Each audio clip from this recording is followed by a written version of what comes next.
这是日韩超大尺度限制级电影，大量的镜头让你毛骨悚然。凶手对白腿白丝情有独钟。日本作监室发生连环杀人案件，2个月之内有8女1男被惨遭肢解杀害，上至8旬老头，下至12岁少女无一幸免，将女人奸杀后分尸冷藏。故事改编自轰动日本的90命案，极度残忍的手法让8000万日韩女性为之胆寒。其中一个80岁老头竟被凶手猥亵奸杀。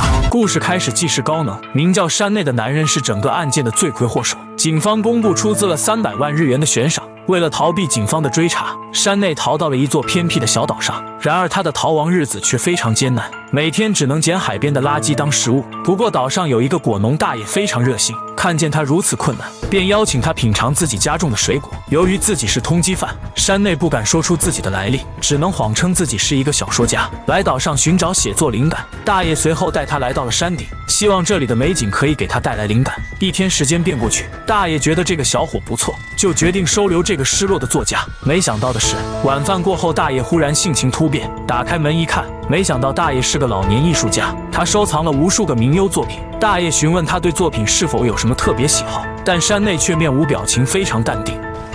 覚えてる女の子ダメなんです。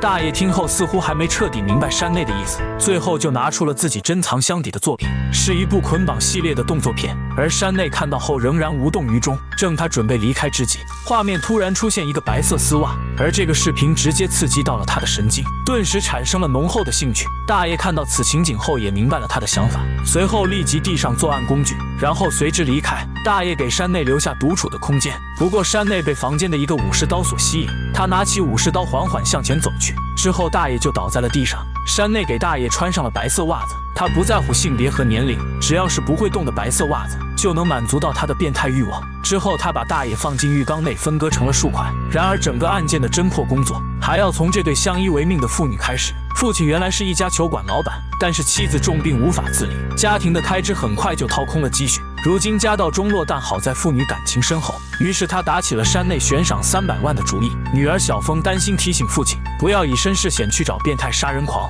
然而父亲只说是开个玩笑，没想到第2天早上他已经消失得无影无踪。奇怪的是，平常很邋遢的父亲却把房间打理得井井有条。女儿赶紧给父亲打去电话，但始终没人接听。随后他找到班上的好友，一起去到父亲工作的地方打听。此刻他发现了一个跟父亲同名同姓的年轻人。小峰没办法，只能叫班主任一起去到警局报案。由于他父亲负债累累，警方对此件事不动于衷。女儿唯一想到的办法是叫起其他同学一起贴寻人启事，不过线索既然没有找到。就在这时，父亲却突然主动发来消息，告诉女儿说他目前过得很好，不需要找我。这个消息让女儿难以接受，她不敢相信父亲真的不要她了。于是她想扯下海报想要放弃时，就发现了旁边贴的嫌疑犯通缉令，而照片中的杀人犯正是她在工地遇到跟父亲同名同姓的男人。女儿怀疑他可能假冒了父亲的身份，她带着疑惑赶回了警局，立刻向警方报警嫌疑犯的踪迹，告知警方在工地遇到该男子，而且他手机收到的短信也很奇怪，有可能是杀人犯用父亲手机发来的。但警察却对此并不想理会。小峰听到后也不想依靠警察，决定自己亲自去调查真相。然后他再次来到父亲的工地，但工地的小哥告知他，那个冒充他父亲的男人已经离职。小峰唯一的希望又再次破灭，心情低落的他来到父亲破产的球馆。他母亲当时在这里结束了自己的生命，本来失去母亲的他，现在父亲又生死不明。而此刻的小峰忍不住泪水大哭了起来。就在这时，背后突然传来呼噜声，他随着声音慢慢打开衣柜，发现山内就躺在里面。他不知为何杀人犯会出现在这里。小峰凝重地询问父亲到底去了哪里，但山内的表情非常冷淡，随后就将小峰给推倒便逃了出去。情急之下，小峰在后面紧追不舍，在追赶的过程中不断地喊求助，但遗憾的是却没有人愿意出手帮忙。这时山内跑进了一条阴暗小巷子停了下来，小峰也意识到自己的处境很危险，女孩力气根本不及山内，很快就被他紧紧锁住脖子。好在生死关头，一个大婶立马赶了过来。山内想准备爬墙逃跑，小峰立即向前拉住了他，可结果只是拉下了男人的裤子。他拿到男人的裤子后，发现兜里藏着父亲的手机，还有一张去往外地的船票，或许根据这个线索就能找得到父亲。随后小峰找到一直暗恋自己的同学，希望他能陪自己去外地寻找父亲。不过此时男孩提出一个变态要求，おっぱい見せてくれたらいいよ。为了能找到父亲，小峰也是无奈只能答应他的要求。于是两人就坐船前往外地。但是这里的人实在太少，两人找了半天依旧找不到任何踪迹。这时发出了警笛声响，他们判断很可能跟他父亲有关。接着他们根据警笛声跑了过去，结果发现这里布置了很多警察。他不顾旁人的阻拦，要进去寻找父亲，但里面的情况还是未知数。时间拉回3月前，山内为了满足自己的特殊癖好，他通过网络找那些有自杀倾向的人，为他们提供陪玩的自杀服务。在日本自杀率非常高的地方，没过多久就有8个人找到他。这个女人正是他第9位客户。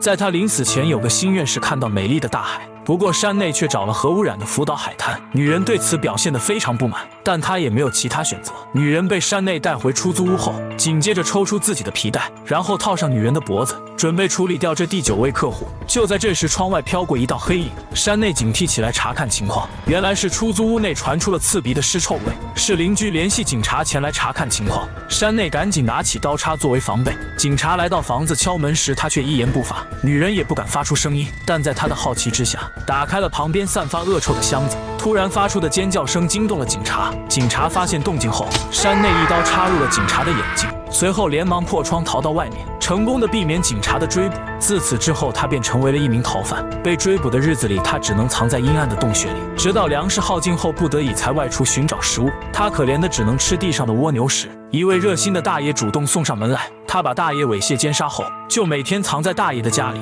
他本来想过上平静的生活，这时他的网友却再次发来自杀信息。白丝对于山内来说是难以抵制的欲望，于是他决定坐船返回市内去见见这位新客户。而新客户不是其他人，正是小峰的父亲原田。原田的妻子患上了严重的渐冻症，生活无法自理，都需要原田照料。高昂的治疗费用让这个家庭无法承担。就在原田陷入绝望之际，山内却出现在医疗中心。此时他是这里的实习护工，扭曲的心理已经愈发明显。山内发现他的妻子对生活失去了希望，便接近原田。即便他说了拒绝，但他内心还是很挣扎。这天他回到家后，看到妻子将脖子挂在绳子上，想试图用这种方式结束自己的生命。原田将这一切看在眼里，但他并没有上前阻止。也许他期待这一天已经很久了，最后他还是无法接受妻子这样离去，赶紧把妻子救了下来。此刻他在社交账号上看到妻子发布求死的言论，这让原田内心无比的挣扎。他突然想清楚后，决定将妻子杀死，而妻子也没有反抗，只默默等待生命的最后一刻。但最后一刻，原田还是下不了手。他实在无法做出结束妻子几10年的感情。不过世界上就是存在这一种人，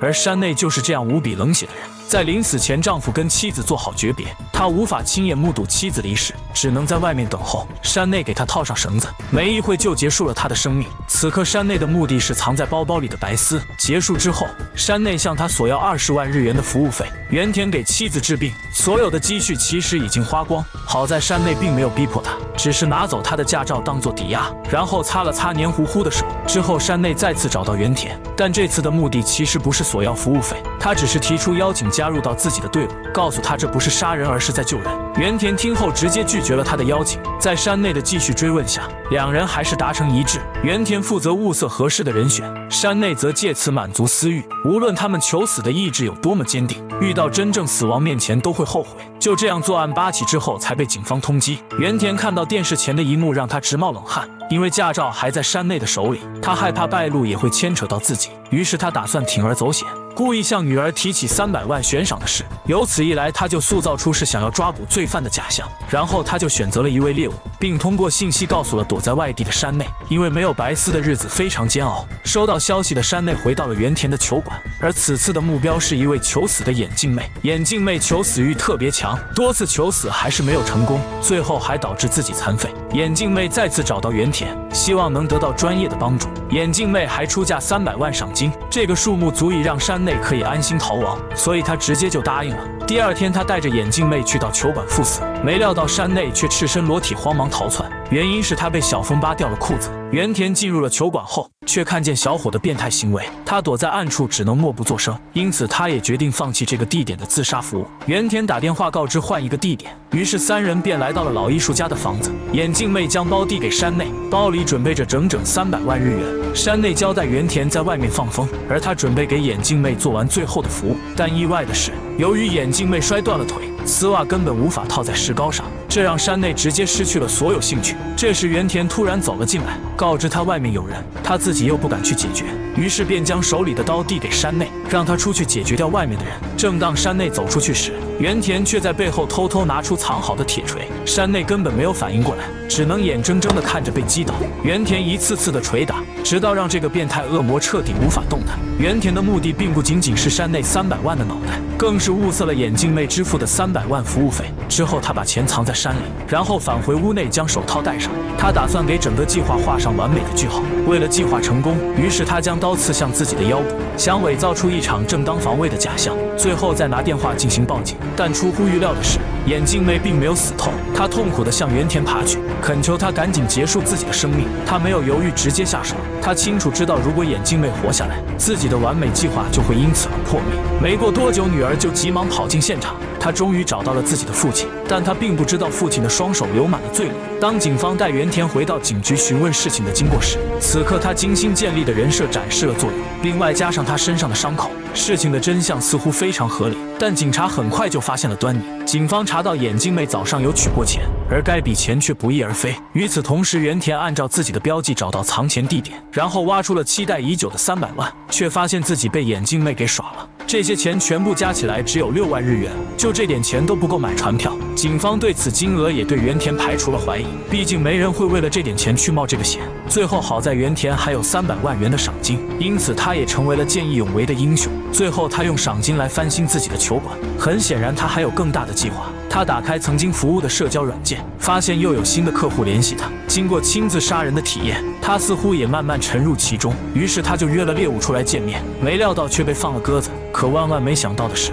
这次的猎物既然是他的女儿。女儿曾经看过父亲手机的信息，知晓真相的女儿主动约父亲，目的是想试探他的反应。可结果父亲并没有放弃他那颗罪恶的心。